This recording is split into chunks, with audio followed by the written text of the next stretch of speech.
Did you mention his number? 2. Number 2. Oh, thank you. Right, we're good. The benefits of fountain pens. What do the mighty redwood and the humble fountain pen have in common? The answer is capillary action. While the redwood tree uses it to bring water up to its leaves and hydrate it, the fountain pen uses it to bring ink down and onto the page so that you can write. Now, capillary action is one of the many things that leads to improved ergonomics of fountain pens, which is one of the 3 main points, as well as personal expression and improved security over a standard ballpoint pen.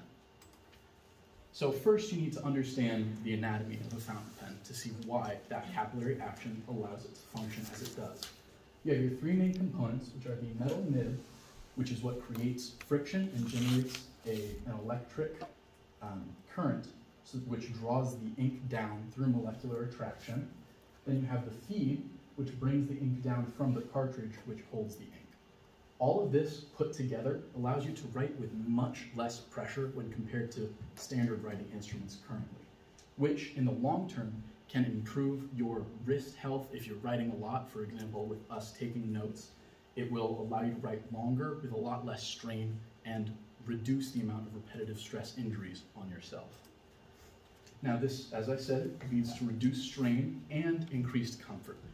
And there's such a wide variety of fountain pens that you can get any for your specific writing style. For example, you can get one that is super thick and large if you have bigger hands like myself, which makes it much more comfortable, or one that is super slim and narrow and very easy to handle if you don't have as large of hands as I do, which also help with your grip. It doesn't have you putting as much pressure on a small point or having to strain your hand in an awkward way. Now, the size of a pen doesn't just improve the ergonomics, it also can be used for personal expression. As there is such a wide variety, just having that one size that's comfortable for you doesn't necessarily limit you that much. As there is such a wide variety of colors, artistry, you can get ones like this. This one actually costs around $10,000. It's a little ridiculous, which is hand painted by artisans who specialize in their craft. Or you can go with one that is just much more simple. These are all standard pens that are just solid colors. You can get different materials like the plastic ones on the left. These ones in the middle are aluminum, or this one which is see-through just for a kind of more industrial feel. Obviously the personal expression doesn't stop at just the pen itself. There's also a very wide variety of inks. One retailer called Goulet Pens has around 737 different ink colors on their website alone. These all here are just ones that I've tested. Luckily, you don't have to buy a full bottle if you want to just see how the color looks. You can get a little $2 vial that's like $1, so you can just kind of get a feel for it, see how it looks on the page, and all of that fun stuff.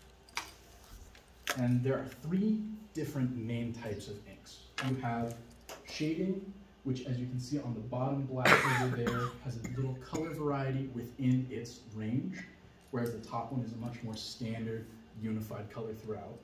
There's sheening, which has a little bit of a glow or sheen on top of it when under light. That one is a blue ink that has a bit of a red color to it under light. Or you have some that actually have a physical particulate in them, like a little bit of glitter, just so they have a little more pop. They're a little more temperamental, and all of these inks have their pros and cons to them as well. The ink choice doesn't just stop with personal expression. It also can help with enhanced security as well.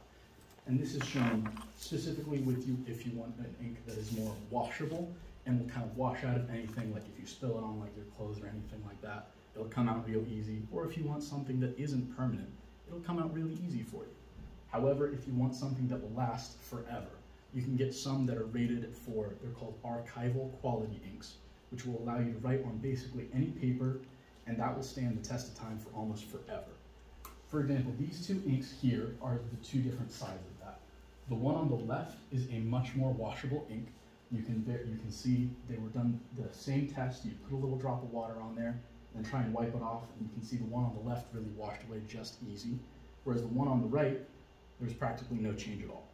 And that is because that is from a company called Noodler's, which has a kind of infamous challenge at this point that was went over in the 2009 edition of The Economist, where the founder, Nathan Tardif, put out a challenge to anyone saying, hey, if you can get my ink off of a piece of paper without either severely damaging it or destroying it, I will give you $1,000.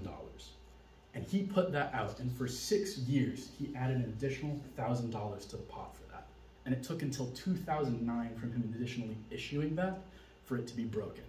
And it took a physics undergrad at Yale University named Nicholas Masluk in order to be able to do it. And it took him using lasers, literal lasers, taking that to the page to bring that off. And what was the Nathan Tardif's response? He developed an ink that was impervious to lasers because he believes in being one step ahead of forgery and just is very committed to his branding with that. Now, even just the ink isn't your only limit for security. You can do different grinds on the nib, which produce different lines. As you can see, there are 2 different ones on here. The top one creates a wider strokes going sideways, whereas the bottom one creates a wider stroke going downwards. So that creates a special variety in your own writing. Or you can get a nib that will flex when you put different pressure on it, which really helps differentiate your writing for anyone else's and allows you to really make it that much harder to imitate something that you've created. I, for example, use one of those inks that is impervious to lasers and bleach and all of that good stuff, as well as a specialized grind when I sign any important documents, like my lease, for example, just as a bit of a fail-safe for me, just so in the back of my mind, I know that I am all good in that scenario. Now, these 3 categories of ergonomics, personal expression, and security are just some of the many reasons that I believe fountain pens can benefit people in this modern world. But they are not perfect. There are issues with them, such as the inks being some of them have a long time to dry, which makes it really hard when you start getting to the second line of notes and you start smearing everything all around the place. But there are low barriers to entry. There is a model called the Platinum Preppy that only costs $6 and has a very wide variety of colors. So why not start today and find maybe just a new hobby for you? Thank you.